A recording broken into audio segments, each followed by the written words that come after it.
Hi everybody and welcome to another piano video here on the Merriam Pianos YouTube channel. My name is Stu Harrison and in today's video we're going to be comparing Kawai's CN29, a very popular 88-note digital home piano from the past few years, with their brand new CN201. We're going to specifically be talking about, listening to, and obviously comparing all of the similarities and differences between those two instruments. So if you happen to run across a showroom where both are still on display, maybe this will help sort through the specs a little bit quicker. Or if you're completely brand new to the market, well, this is your first welcome to the CN201 perhaps. If it's the first time that you've landed here on our channel, we really thank you for checking us out. Invite you to hit that subscribe and notification bell if you enjoy what you see in the following video, because we'd love to see you back for more. The community is always growing. We're now 50,000 strong and getting bigger by the day. Love you to be a part of that magic. Without further delay, let's get right into today's video comparing the CN29 to the CN201.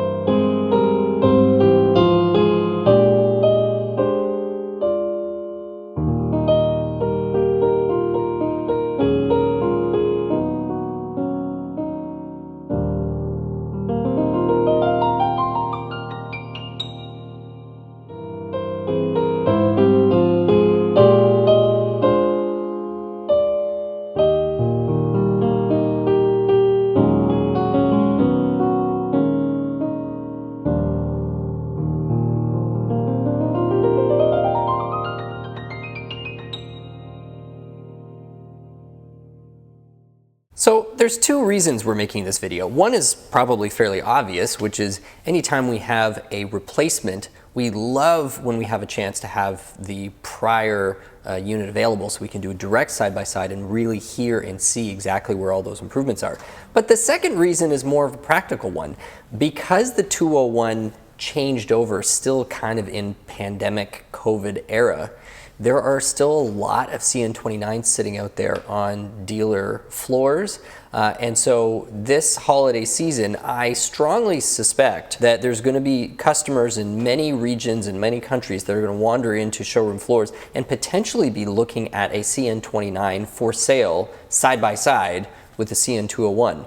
And so this then becomes a much more useful comparison to understanding whether you take a CN29 for what I'm assuming is probably some type of a discount against the CN201, depending on what meets your needs. So here we are. We're going to keep this nice and snappy, get right through what all of those differences are, and hopefully let you hear some of that. I really hope that it translates on the video, because what I'm hearing in the headphones is actually quite detectable. So first of all, the 201 replaces the CN29. This is not what I would describe as a revolutionary upgrade. This is more of an evolutionary upgrade. And part of the reason why the upgrade occurred is because one of the chip suppliers that Kawai was using actually went out of business, and they had to go and do some redesigning for their main board and some of the signal processing to come up with their new series, the 201, and then there's also its big brother, the CN301. Let's start with the sound, because honestly the sound is truthfully the biggest difference between these two models. The 201 features an improved / enhanced SKEX sample set.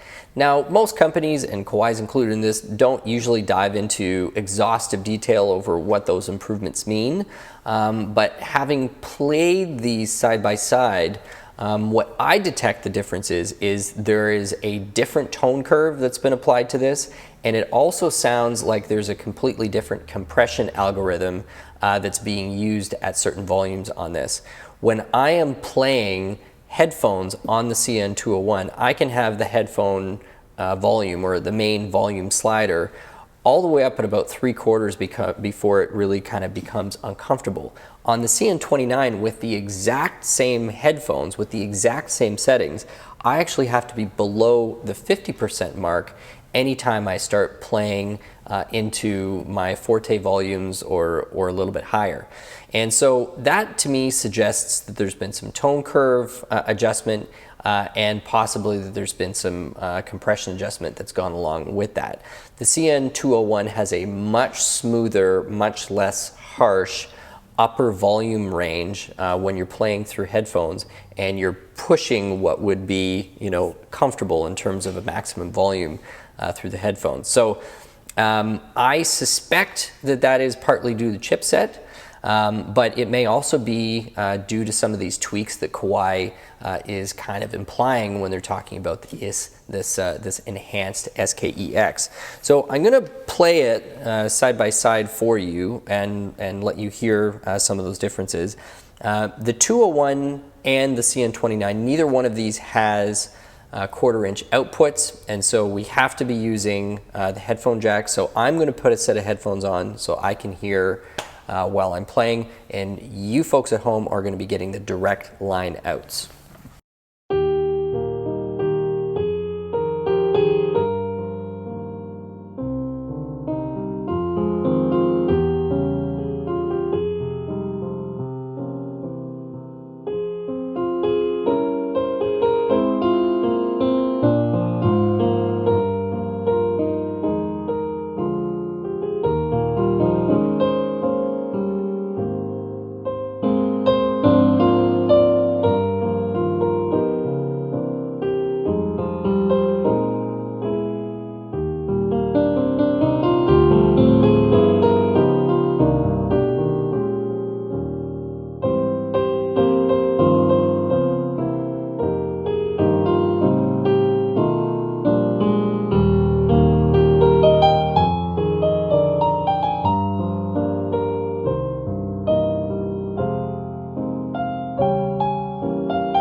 So on that main SKEX, what I'm hearing is just a slightly more rounded tone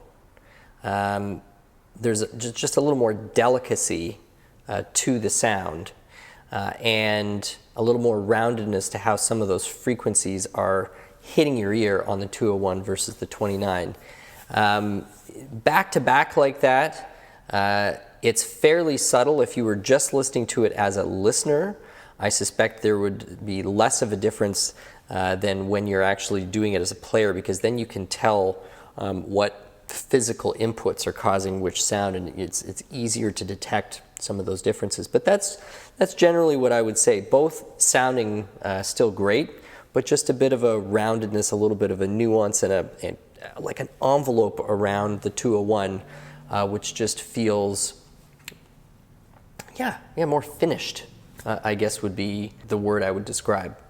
The other thing that I'm noticing, and it could be that it's the combination of some of those tweaks that they've made maybe to the default touch curve or some of those other compression settings, but I'm also noticing that the headphone spatialization is a little more obvious on the 201 versus the 29. Now, it may be using the same algorithm, but because the sound before it hits that spatialization is already tweaked, that might be what is creating a slightly more obvious spatialized effect. But for sure, I'm hearing an increase in the dimensionality to the sound when I'm using that spatialized headphone audio, which I had turned on for both. So those are some observations on the SKEX. Now the next major difference between these two is that the 201 has a K60 upright. Now that K60 upright is a fairly recent model. It's not like a 40-year-old vintage model, but it's probably in the neighborhood of like 8 years old, 8 or 10 years old or something like that. I don't believe the K60 is really in production anymore anywhere. They're now all in the K500, K600, K800 range, but it's still relatively recent. And they've sampled it, and they've done a fantastic job of sampling it for the 201. I will for sure go out and say that in terms of loaded onto an all-in-one digital piano unit, because of course you get into the world of VSTs and there's tons of great options. But when it comes to an upright piano sample that doesn't sound cartoonish or too overly affected, it just actually plays like a real upright piano. This K60 is probably one of the best examples I've ever played in a digital piano, and I'd say that almost at any price point. I include even some of the higher level hybrids, which I'm sure in time will receive this sample set, but right now my understanding is it's really just available on the 201 and 301, and I'm sure it'll trickle through the rest of the line over the next coming year or two. It's excellent. So here's an example of that K60.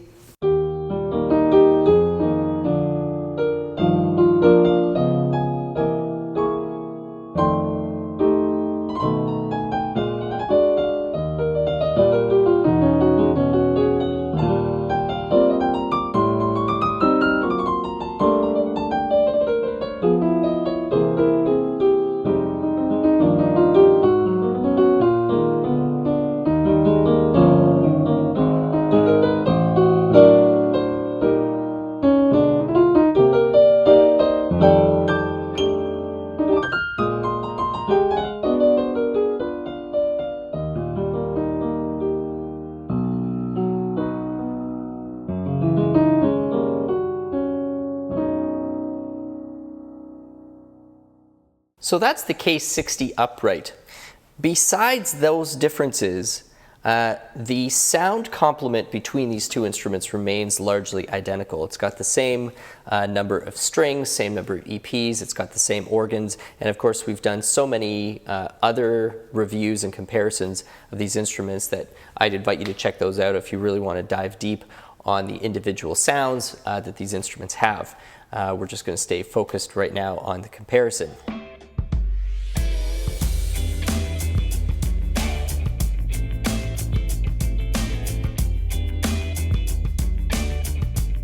Moving now to action.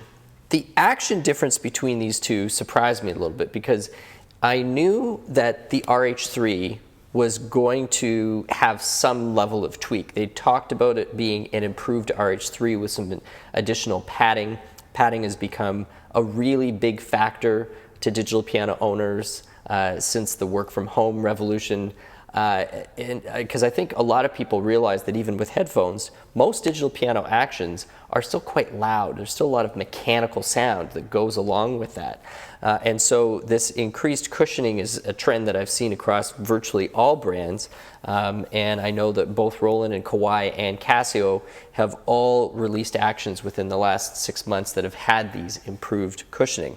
So this RH3 I knew was going to be quieter, and it is definitely a quieter action. If I completely kill the volume on these two, and you're just now hearing it through the lapel,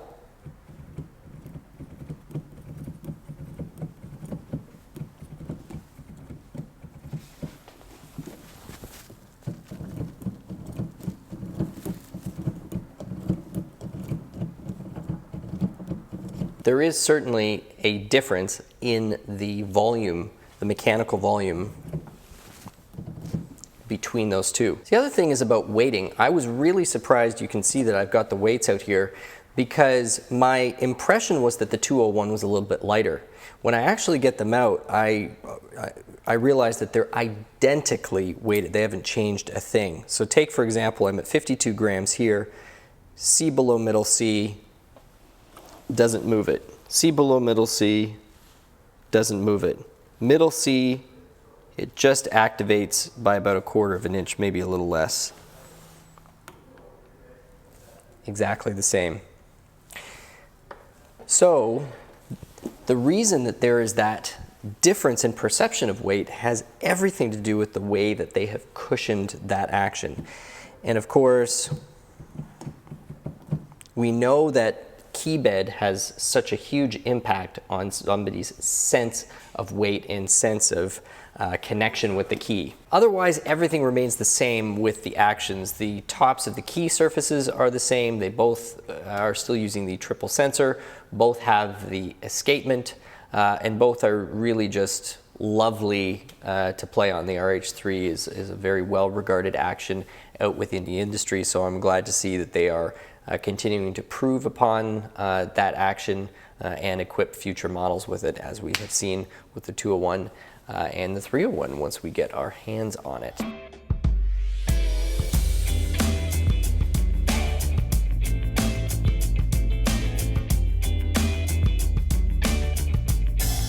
So lastly, moving into other differences, the 301, or sorry, rather the 201 now has Bluetooth audio, whereas the CN29 just had Bluetooth MIDI, which allowed you, of course, to transmit MIDI information, but more practically for a lot of people allowed them to have the wireless connection to the Kawai app.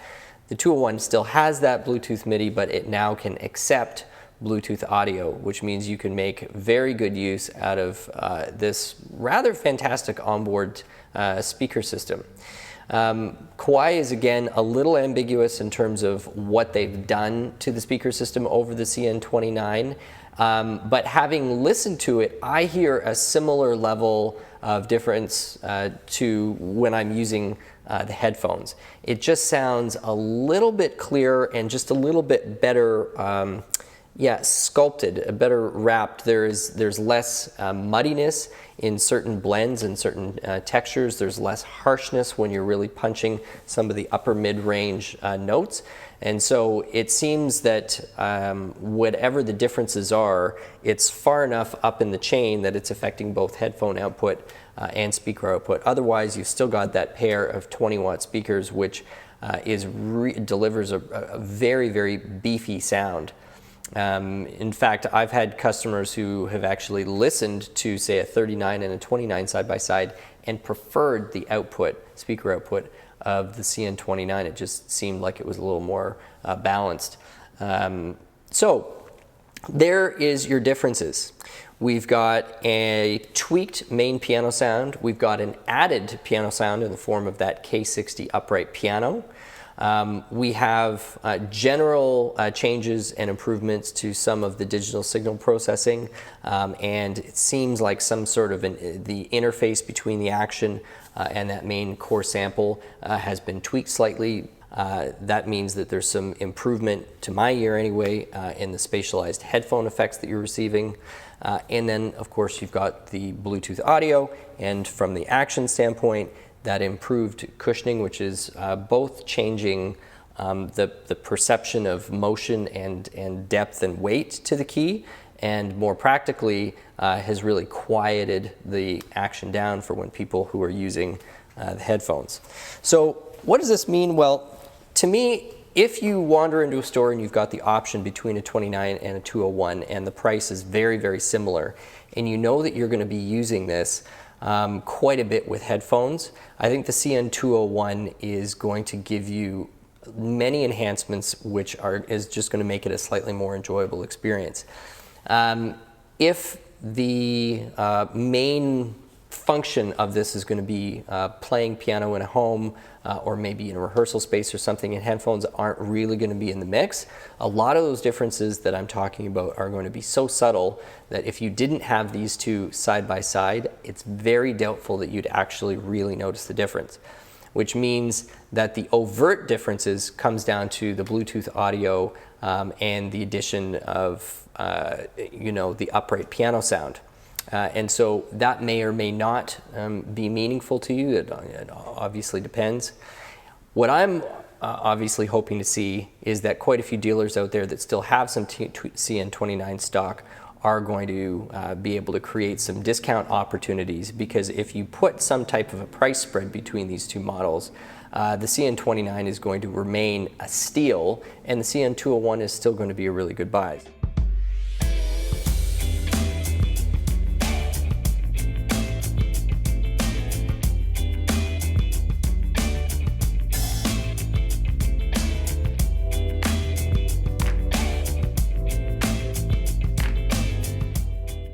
Anyway, hope you have enjoyed this comparison between the 29 and the CN201. I certainly have enjoyed making it.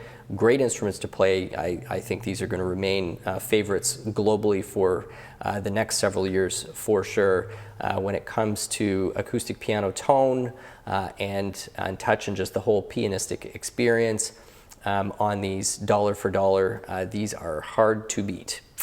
Thank you so much for checking us out here on Merriam Pianos. My name is Stu Harrison, and if it's the first time that you've seen us here, would love to see you back as part of our community. So please hit that subscribe and the notification bell so you can come out and check more videos when we release them. We're always releasing them, usually 1 or 2 times a week.